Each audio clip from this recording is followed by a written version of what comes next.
इस वीडियो में हम लीप ईयर प्रॉब्लम एड्रेस करेंगे। यानी अगर एक इनपुट ईयर यूज़र एंटर करेगा, हम ये बताएंगे कि क्या वो इनपुट ईयर लीप ईयर है या नहीं है। इसके साथ हम ये भी दिखाएंगे आपको कि ये लैडर इफ एल्सिफ कैसे काम किया जाता है, कैसे काम करता है या उसे कोड में कैसे इस्तेमाल किया जाता है।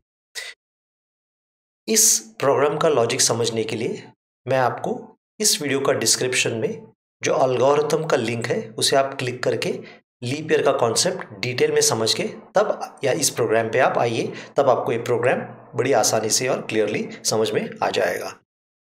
सबसे पहले हमने एक वेरिएबल डिक्लेयर कर दिया जिसका नाम है ईयर। हम यूज़र से एक ईयर एंटर करने के लिए रिक्वेस्ट कर रहे हैं।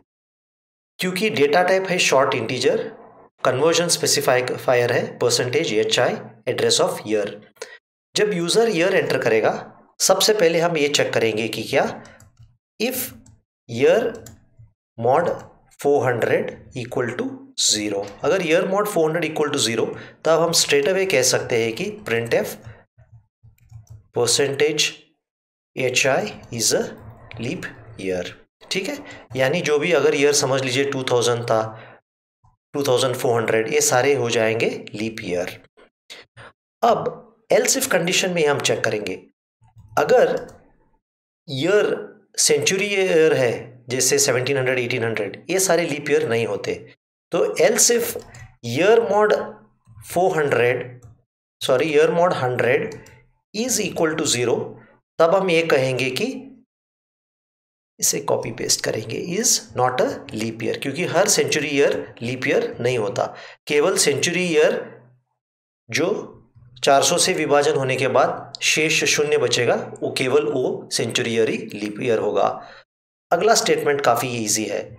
अगर ईयर मॉड 4, ठीक है, तो हम ये कॉपी कर सकते हैं।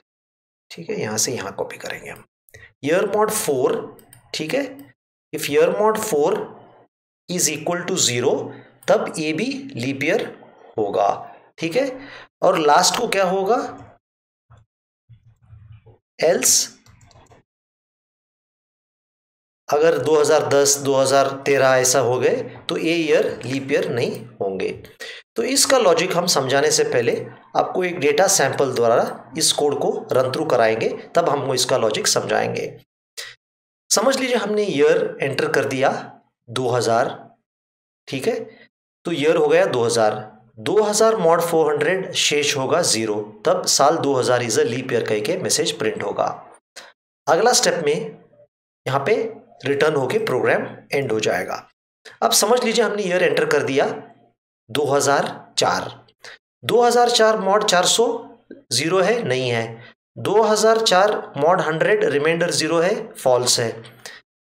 अब यहाँ पे जब हम आएंगे 2004 मॉड 4 रिमाइंडर शेष 0 है, बिल्कुल है, तब क्या होगा 2004 इज अ लीप ईयर कह के मैसेज प्रिंट होगा। अब चलिए और एक ईयर ट्राई करेंगे, हम 2010 ट्राई करेंगे। 2010 मॉड 400 इज 0, ये फॉल्स है। 2010 मॉड 100 0 है, ये भी फॉल्स है। 2010 मॉड 4 इक्वल टू 0, ये भी फॉल्स है। तो ऑटोमेटिकली एल्स पे आ जाएगा जब कहेगा 2010 is not a leap year.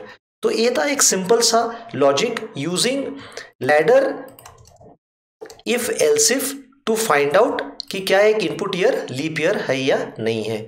तो आपको क्या करना पड़ेगा, अगर इस प्रोग्राम को वेरीफाई करना है तब हमें इसे कंपाइल करके एग्जीक्यूट करना पड़ेगा, तभी हमें पता चलेगा कि क्या इसका लॉजिक सही था या नहीं है। सबसे पहले हम स्टार्ट करेंगे ईयर 1900 आना चाहिए। 1900 is not a leap year, तो मैसेज आ गया 1900 is not a leap year. इसका मतलब सेंचुरी ईयर जो नॉन 400 के बाद विभाजन होने के बाद जो रिमाइंडर 0 नहीं है, वैसे ईयर्स नॉट लीप ईयर सही दिखा रहा है।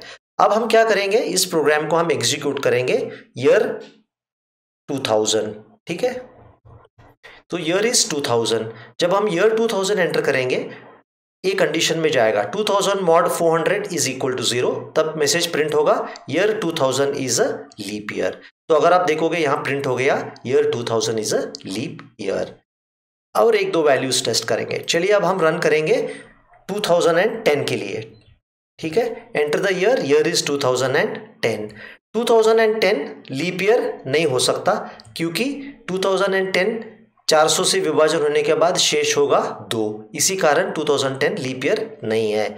अब लास्ट डेटा पॉइंट हम रन करेंगे ईयर 2004। तो 2004 जब हम एंटर करेंगे तब आना चाहिए 2004 इज अ लीप ईयर।